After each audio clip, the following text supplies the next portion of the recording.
it's Owen, and in today's video I'm going to tell you how you should be using AI. I'm going to show you how I'm using AI. I'm going to flip the board and show you specific tasks and things that AI is automating within my business.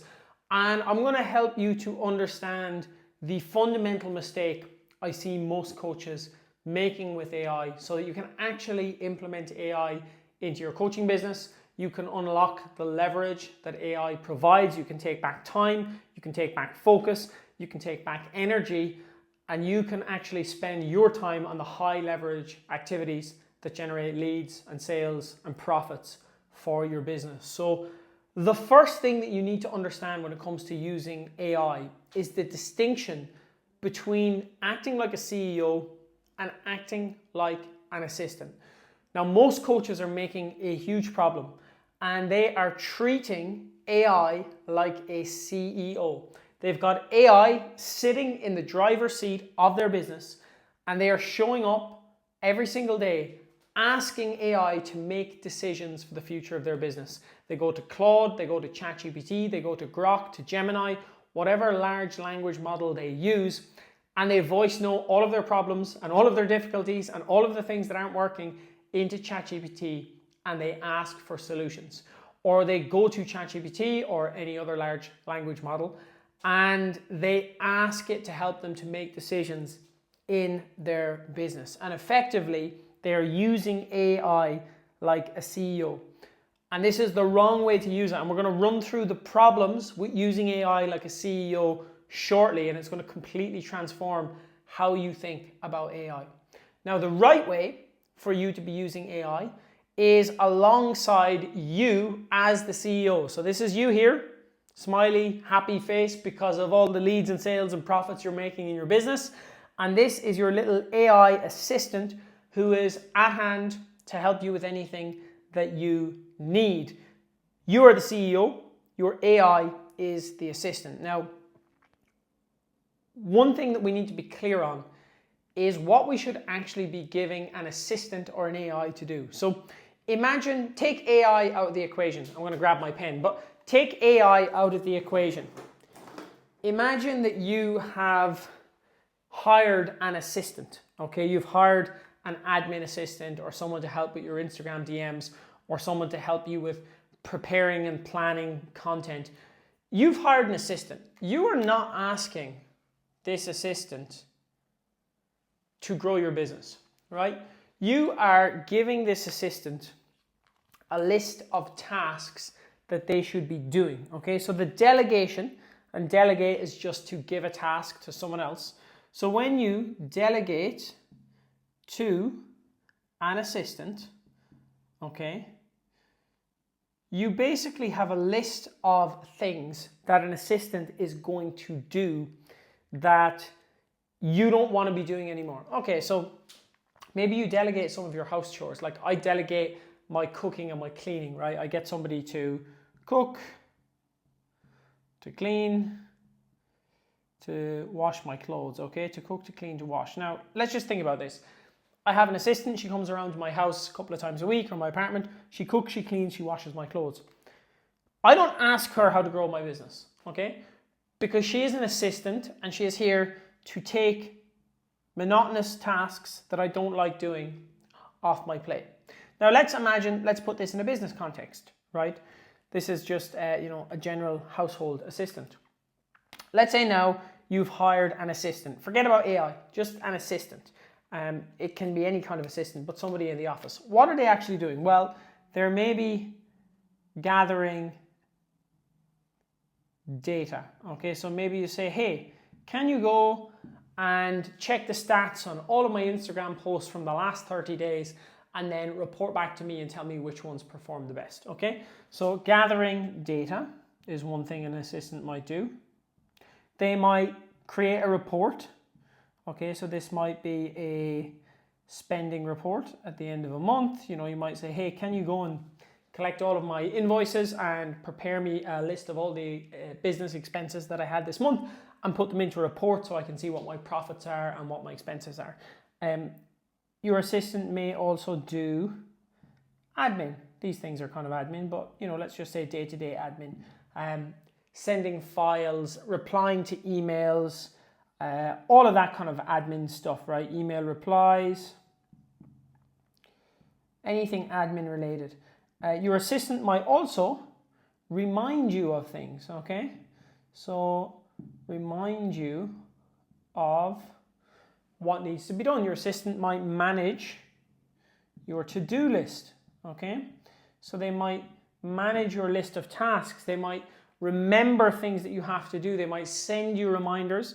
They might, help you prioritize what's on the list, but they're not telling you what to prioritize based on their business expertise. They're telling you what to prioritize based on what you've told them. So you tell your assistant, hey, these are the kind of things that need to be prioritized. Here's all my different tasks that I have to do, my list of tasks. Help me to prioritize my calendar every day by making sure that we tick off one big thing from this list of important things first, okay? So these are all things that an assistant does. But what an assistant doesn't do is make decisions, okay? An assistant does not make decisions. An assistant does not decide who your ideal client is. An assistant does not decide what your marketing strategy is going to be. An assistant doesn't decide what your marketing budget is going to be. An assistant doesn't decide how many times per week you should post, right? Now, the assistant might actually help with posting, okay? Or they might help with getting your content out there. But fundamentally, the marketing, what goes into your content, the frequency, how often you post, you are deciding all of these things. Your assistant is not deciding on the business strategy. They are doing a bunch of assistant level tasks, and that is why they are the assistant and you are the business owner, because they have a skill set and an ability, and you have a different skill set and an ability. And most people are completely missing all of the value they can get here, all of the stuff that AI could be doing for them, and instead they're getting AI to decide. So AI is deciding what content to post. AI is deciding what they should do today. AI is deciding on their client acquisition strategy. And there's a lot of problems with that. But fundamentally, the big mistake is treating AI as the CEO in your business. I'm going to explain why that is such a big mistake and what the problems are with an AI CEO. Because, it's not bad. AI tells me what to do. I just kick the feet up and relax. I don't need to worry. But there are some serious problems with having an AI CEO. So the first and the most long-term problem that nobody speaks about is the skill atrophy or deficiency. So atrophy is just a fancy term for wastage. Okay, so if you go to the gym and you lift weights, there's a good chance you're into that. If you're watching this video, that's hypertrophy. Atrophy is the opposite. If you stop training, if you get some sort of disease, or you get very ill as you get old, your muscles atrophy, they reverse, they go backwards, you don't use them. We all know the principle of use it or lose it adaptation, right? You have to actually use it or you lose it. If you are outsourcing the most important business skills, the most important skills of entrepreneurship to AI, you are missing all of the growth that you could be having on a personal and professional level in the skill departments that actually matter in the future. So you listen to anyone who is a lot wiser than me, you listen to the Tim Ferrisses, the Naval Ravikants of the world, the people who are really in the know about technology, Elon Musk, these kind of people who are in the know about technology and the future and the skill sets. And they will all tell you that the skills that you need to thrive in an AI world, in a future where who knows who's going to have jobs in 20 years' time, the skills you need are judgment, agency, judgment, the ability to make good decisions, the ability to see patterns, pattern recognition comes into that as well. Agency, which is the ability to affect your life, to affect your outcomes, to take life by the scruff of the neck and make things happen. And decision making, which obviously judgment is part of decision making as well. But these skills are skills that you build over decades of actually practicing them. And if you are not even practicing these skills, you're losing these skills. You're outsourcing all of that potential power that you could be building within yourself in terms of a skill set to an AI CEO. And the worst thing is the AI doesn't actually have good judgment. It doesn't have the ability to be agentic over your life in the sense of the ability to affect your outcomes positively. It doesn't have the decision-making ability that you have, not yet, at least. And that is because AI is basically the average of everything on the internet. Okay, so like, aside from the fact that you're losing out on all of the opportunity to develop these fundamentally important skills and to feel in control of your life and of your business, you're also outsourcing the most important parts of your decision, or the most important parts of your business, which is the decision-making process, the what I should work on, who I should work with, how I should get clients, all of this stuff. This is the most important stuff in your entire business. It's not the admin or the bullshit you do on a day-to-day basis. It's your judgment, the ability to influence your outcomes, to have agency, and your decision-making. And you're outsourcing all of that to an AI, which is the average of all of the sources of knowledge on the information on the internet. It is exceptionally well read, but it's not got lived experience. And so what that means is that this AI CEO has actually got poor judgment and bad advice in most cases. And you just have to, I take AI and I play around with it a lot, and I ask it for advice on a specific client's business just to see what the answer will be. And the answer is 80% of the time is like completely wrong, right? They're completely wrong in terms of what the client should be focusing on. And I know because I've, been in this game for 8 years. I've worked with 100 plus coaches. I've worked with 700 plus clients, and I've made millions of dollars online between myself and my clients. So like, I know a thing or two about this. I have lived experience, but AI is going to still give me the average of all the answers on the internet. And it just means that the actual answers, the actual decisions, and the judgment is going to be poor. I'm going to end up with bad advice. And this is why, if you're relying on AI to grow your business, it's not working. And every single coach I talk to who's trying to grow their business by asking AI how to grow their business, it's failing miserably for all of them. Most of my clients who come to me have, they've tried that because they go, hey, I can use AI to grow my business, and why do I need a mentor? But it's not the case.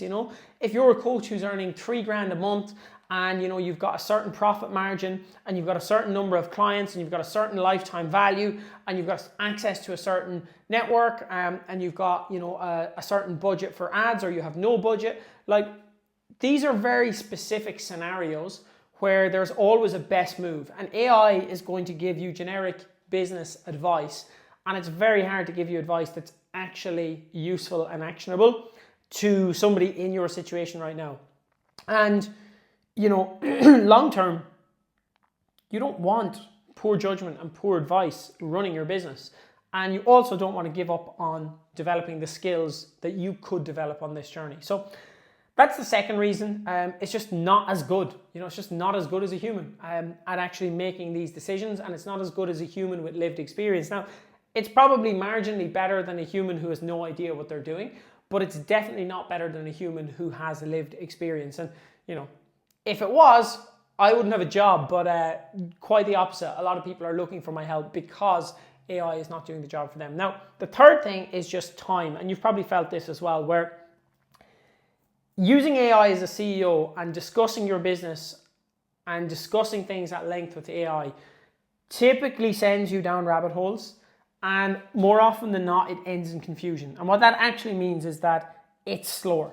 It's slower to make decisions with AI, and you end up second guessing things because AI has so much context and so much understanding of different business and different strategies. It can just go on and on and on indefinitely, and this conversation just becomes a rabbit hole. And AI should be saving you time, not burning your time. It shouldn't be getting you stressed and frustrated and have you spending an hour and a half arguing with a large language model about some small decision, when the reality is, if you just made the decision, even if it was the wrong decision, you'd learn, you'd improve your judgment, and you'd be able to move faster. So this is the third thing, is just it sucks time and energy, and it becomes a massive, massive distraction on a day-to-day basis when you're just talking to this AI, but it's not actually moving your business forward. And then the final thing is just AI dilutes your brand, okay? So your brand, your content, as a coach, as an online coach, that is like some of the most important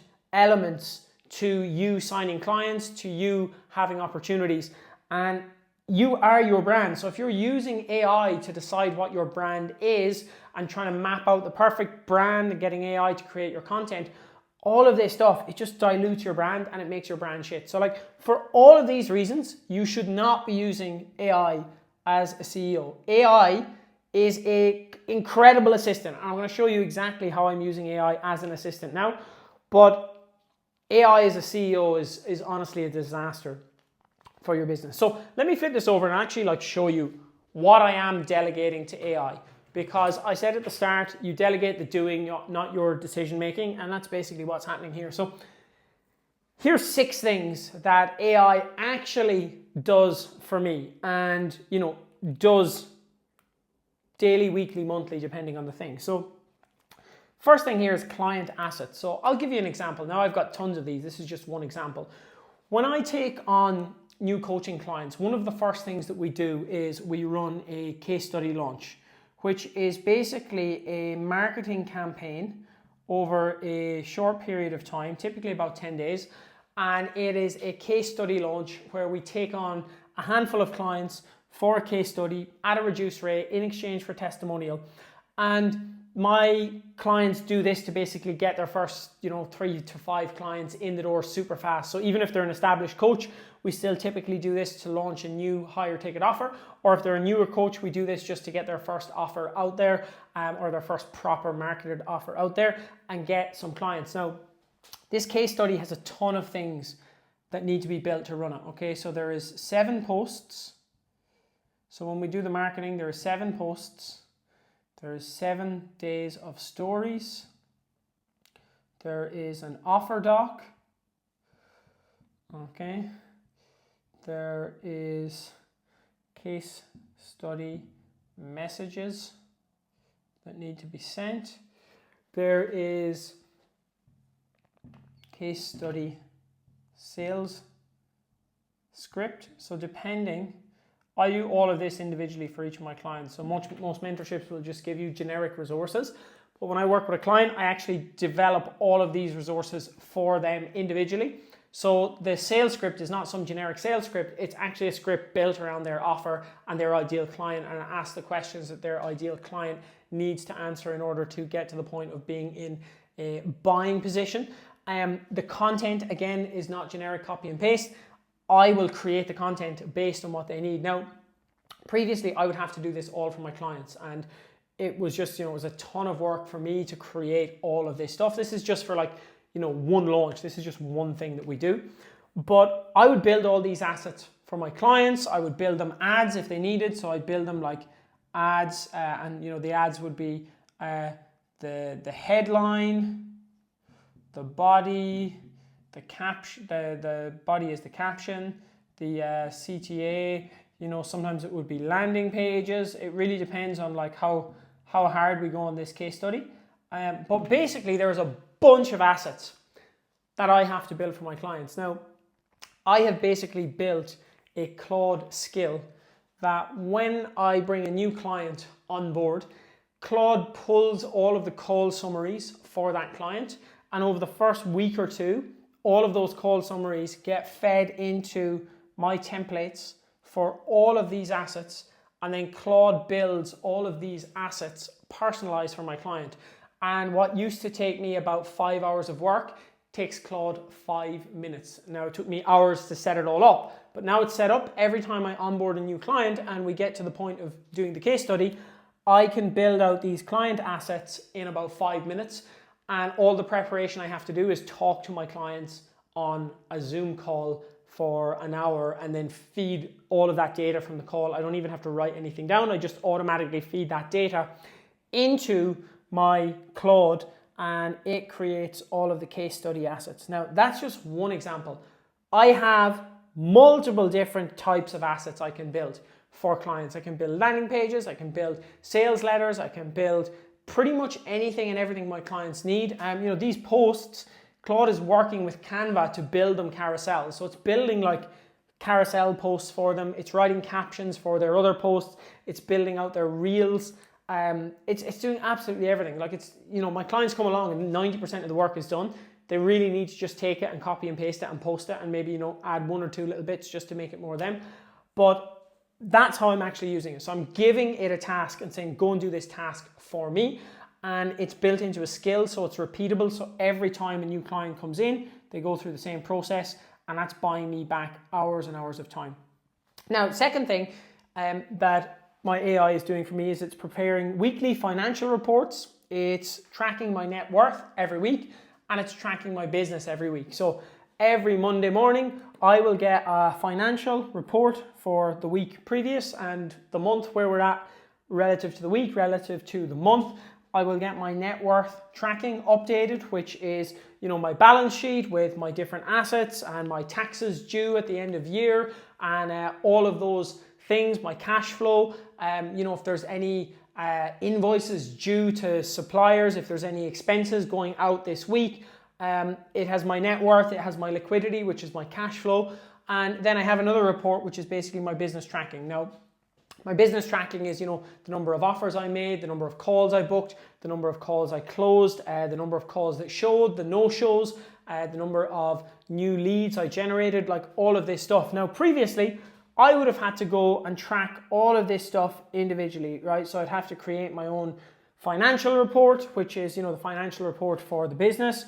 And then I'd have to go and I'd update my own net worth sheet, which is, my net worth is personal. My financial report is for the business. So the net worth is just updating, basically everything. Like if I've made investments or something like that, if things are changing, all of that is going to be reflected, and I don't actually have to go and do that. It's automatically pulling all of the data from different places. So that weekly report is done, and I can constantly, I know what's happening. I know where I'm at with my finances. I know where I'm at with my net worth. I know how my business is doing. And then over time as well, because Claude will be able to review all this data, it will also be able to kind of like point me towards insights. But it's not it telling me what to do. It's just like, hey, Owen, for a certain number of weeks, your net worth didn't grow. For 2 weeks in a row or 3 weeks in a row, your net worth didn't grow. And that's because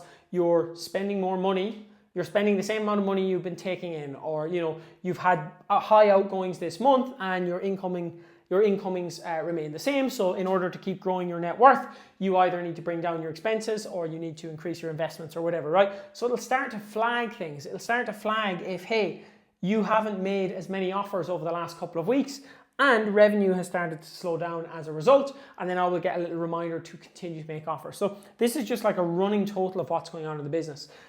Third thing, I really love this one because I hate doing this shit. But at the end of every month, I just say to Claude, hey, can you go and collect all my invoices and prepare everything I need for my accountant? And Claude will literally go to my Gmail. It will go to my browser, my Google Chrome. It has access to my Chrome. And it literally will go to all of the different softwares that I use, and it will download all of the invoices and it will link them back to me in a folder. So like, I don't have to go looking for a 25 euro or 20 euro ChatGPT invoice at the end of the month. And the amount of tax I save on a invoice of 25 euro is like 5 euro or whatever. It's not even worth my while to look for it. But obviously it has to, it's a business expense, so it needs to be tracked. So it's just getting Claude to go and do these things. And it has access to my browser and Chrome, so it can go to my MailChimp, it can go to my Go High Level account, which are basically email marketing and funnel account. And it basically will just collect all of those invoices. And sometimes there's one missing, it can't access one, and then I have to go and find one. But typically it's done 90% of the heavy lifting for me, and then I can send all those things off to my accountant, and my accounts are done for the month. I want to show you this one actually. So this is pretty cool. Basically, what I'm using AI for is the doing, right? So like, here's my laptop. Here's one example. So yeah, third thing here is just basically I use my Claude and my AI for searching YouTube titles. So when I'm going to create a video, I will get Claude to go and search other similar videos on YouTube and come up with some title suggestions. And then also I will basically voice note into Claude what I want to do the video on. And then it will help me to basically structure the video. So I also use it for thumbnails. So this is ChatGPT, which I use for thumbnails, which you can see there. So this is just, this is actually for this video, right? I got ChatGPT to come up with this thumbnail, and then I got Claude to basically, let me find this one now. I wasn't planning to share this, but it should be here, AI, here we go. Yeah, so then I got Claude to help me design this video, and basically I told him what I wanted to do, and then Claude gave me the setup for what I should draw on the board. So that's the front of the board, that's the back of the board, and then I didn't have to think about designing this whiteboard. I just knew the information I wanted to get across. Claude laid it all out nicely for me, and then I could come along and actually just draw it on the board and go from there. So it's like, I'm still doing the thinking, I'm deciding, but Claude is taking tasks off my hands. So yeah, YouTube, title search, ideation, also thumbnail. And again, I have a prompt that is just a copy and paste prompt that I use every time for the thumbnails. So they're always the same. And then the final thing, or not final thing, the penultimate, that's the word, isn't it?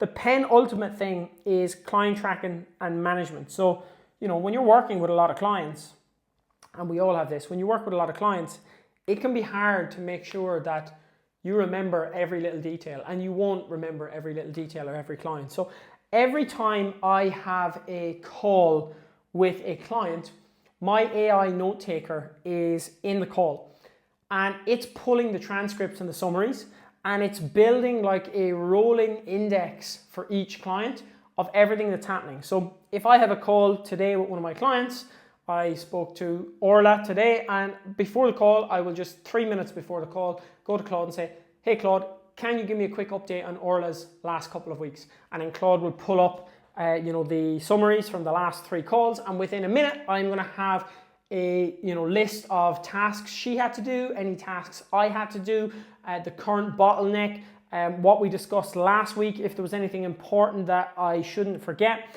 And it just helps me to make sure that I'm not missing anything important when it comes to my clients. And I'm tracking all of the data. I've got access to basically all of the stuff that's been happening over the last few weeks. Because if you take a bunch of client calls, and you can do this, if you do Loom check-ins, you can feed this stuff into Claude. If you do voice call, video calls, you can feed this into Claude. If you do voice notes, you can feed this into Claude. If you do email check-ins, pretty much any kind of a check-in process, you can use AI to basically stay on top of that and to keep you up to date so you don't miss things. And if a client is continuously struggling with something, that it'll get flagged pretty quickly. And let's be real, like even as coaches, we're just human, right? We can't remember everything. We're not perfect. And AI will just take the data and it will just show us what the data says. So again, it's not making decisions, it's just helping you to actually manage your clients better. And at the end of a week, because again, I'll go through a bunch of calls, and some of the calls I'll have action items to do off the back of the call. And by the end of the week, if it's been a hectic week, I'll just say, hey Claude, can you run through all of this week's calls and tell me what action items are to be done? And I will get a list of action items at the end of the week, and I can go through that list and be like, cool, I've done this, I've done this, I've done this. Oh, I forgot that, let me do this now. So I'm really staying on top of how my clients are doing, and then how I'm managing my client work, and making sure that I'm just showing up my best. I'm delivering for my clients. I'm never letting my clients down. I'm never forgetting something that a client told me. I'm never forgetting something that I was supposed to do for a client. And as humans, we do forget these things because we're not perfect. But with AI, you can make your client tracking and your client management a lot better. You can improve your client experience, and you can get your clients better results because you have more data to make better decisions. And then the final thing is just tracking of your socials and your emails and your reports and all the rest. So again, similar to the business tracking, at the end of every week, Claude goes to my Gmail, goes to my Chrome browser, searches my Instagram, checks how much my following has grown, searches my email database, checks how much my email database has grown, searches my YouTube, checks to see how many views my YouTube got, what the topic was, how many subscribers I've grown. And again, it's just compiling loads and loads of data so I can see over time what's working. I've got a really good overview of what's going on in my business. And all of these tasks, like think how much time these tasks would have taken me. And there's a bunch more, by the way. I mean, I've got like 20 something skills. So this is just 6 that I've shown you. But I have unlocked so much more free time, so much more focus, so much clarity, so that I can spend time being the CEO and making the decisions, and then getting Claude or AI of your choice to help you with the doing.